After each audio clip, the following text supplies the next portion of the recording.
Deus é o Criador de todo o universo. Como Criador, Ele é o soberano de tudo. Esse Deus quer derramar muitas bênçãos em sua vida. Só em você estar vivo, apesar das dificuldades, já é uma bênção. E você tem agradecido a Deus essas bênçãos? Tem sido fiel aos seus princípios bíblicos?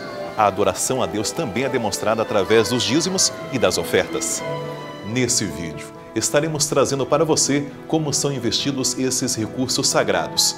Primeiro vamos falar sobre o dízimo. Note que 10% é aquilo que eu devolvo para Ele, mas eu reconheço que não só 10%, mas tudo pertence a Ele. E é bonito demais quando a gente vê Abraão, por exemplo. Abraão, em adoração a Deus, reconhecendo a sua soberania, devolve o dízimo a Melquisedeque. Jacó é fiel, devolve o dízimo. Moisés recebe as orientações de Deus e passa para o povo. E eu devo dar esse dízimo para uma aplicação específica que Deus também estabeleceu. Ele disse que os dízimos devem ser utilizados para o sustento dos pregadores evangélicos, sustento do ministério. Vamos pegar um exemplo. Se você devolve R$100 de dízimo, de maneira resumida, R$1 irá para a pregação da Bíblia através da colportagem, R$2 para projetos evangelísticos da Igreja Mundial, R$2,50 para a Rede Novo Tempo de Comunicação, R$3 para subsidiar os pastores jubilados, R$3,50 para os internatos, R$9 para os projetos evangelísticos da União Local, no nosso caso, a União Sul-Brasileira, R$9 para projetos evangelísticos da Divisão Local, em nosso caso, a Divisão Sul-Americana, e R$70 para o evangelismo na Associação Local, em nosso caso, a Associação Catarinense. Em nossa associação, nós temos muitos irmãos fiéis a Deus nos dízimos. E esses recursos do dízimo não são aplicados apenas em nossa região, eles são espalhados pelo mundo inteiro. A pregação do Evangelho alcançando cada tribo, língua, nação, povo, porque nós queremos ver o Senhor Jesus em nossa geração. As ofertas também têm um destino bem definido, tudo como foi exemplificado na Bíblia, atualizado para o contexto atual. O mesmo Deus que estabeleceu os dízimos também estabeleceu as ofertas. Dízimo, pregação do Evangelho. Está bem claro. Toda a Bíblia a gente vê isso aí. E as ofertas, antes de dizer para que é as ofertas, eu quero te dizer que Deus deu a maior oferta. A nossa oferta simboliza a oferta de Deus por nós. Jesus Cristo é a maior oferta que o céu poderia dar em nosso favor. A minha oferta é reconhecimento em gratidão a essa oferta de Deus. Por isso a oferta é usada para pessoas carentes, para a construção de igrejas. Um exemplo disso é o santuário. O santuário, lá no tempo de Moisés, não foi construído com dinheiro de dízimo, mas foi construído com dinheiro de ofertas. 20% das ofertas são enviadas para a Associação Geral, órgão mundial da Igreja, que atende projetos evangelísticos no mundo.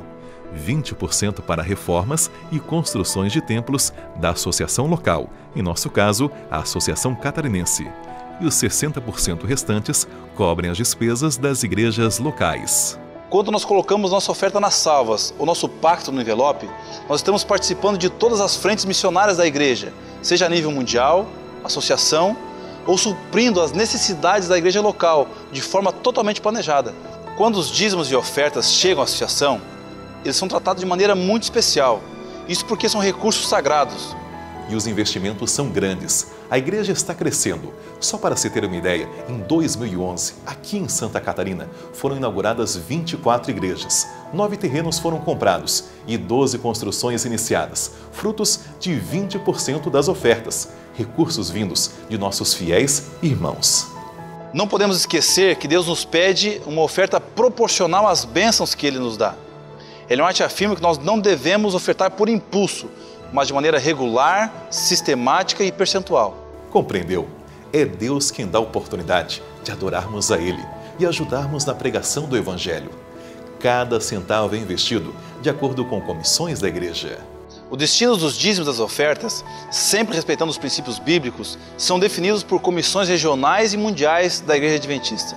São pessoas consagradas, líderes, irmãos, pastores, que são representantes da igreja nestas e em outras decisões tão importantes. Ou seja, não é uma pessoa, mas uma comissão que decide no que investir os dízimos e as ofertas, fazendo com que você pregue o Evangelho e adore a Deus.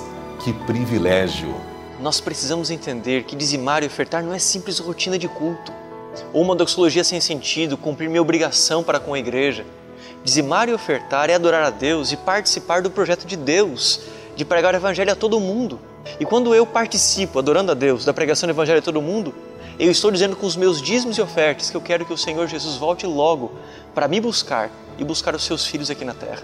Você pode até pensar que a sua oferta é muito pequena, mas lembre-se que ao adorar a Deus, através dos seus dízimos e das suas ofertas, você está se unindo à Igreja Mundial na obra da pregação do Evangelho. Quando a salva chega até as nossas mãos, nós não colocamos apenas ali dinheiro, recursos, nós estamos adorando a Deus. E esse recurso vai ser aplicado na salvação de pessoas. Ellen White diz que Deus ele toma nota do motivo que nos leva a doar e do resultado final de cada dízimo e oferta, cada centavo registrado. Eu fico pensando que na volta de Jesus, Ele vai apresentar para nós uma multidão de pessoas que foram salvas porque nós tivemos o privilégio de participar disso adorando a Deus através dos dízimos e ofertas.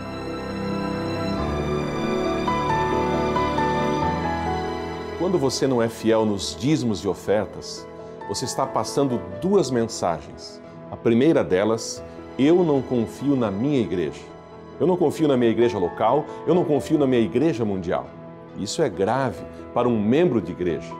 Mas a segunda mensagem, pior do que essa, é eu não confio em Deus. Eu confio em mim mesmo. Eu confio que 100% em minhas mãos é muito mais do que colocar nas mãos de Deus aquilo que Ele nos pede. Não confiar em Deus é muito perigoso.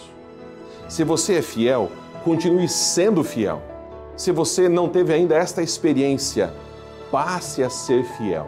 Deus te desafia a prová-lo. Prove e você verá. Eu deixo para a igreja o Salmo número 101, o verso 6. E nós lemos neste Salmo: os meus olhos procurarão os fiéis da terra, para que habitem comigo. O que anda em reto caminho, esse me servirá. Seja liberal, pregue o Evangelho e adore a Deus.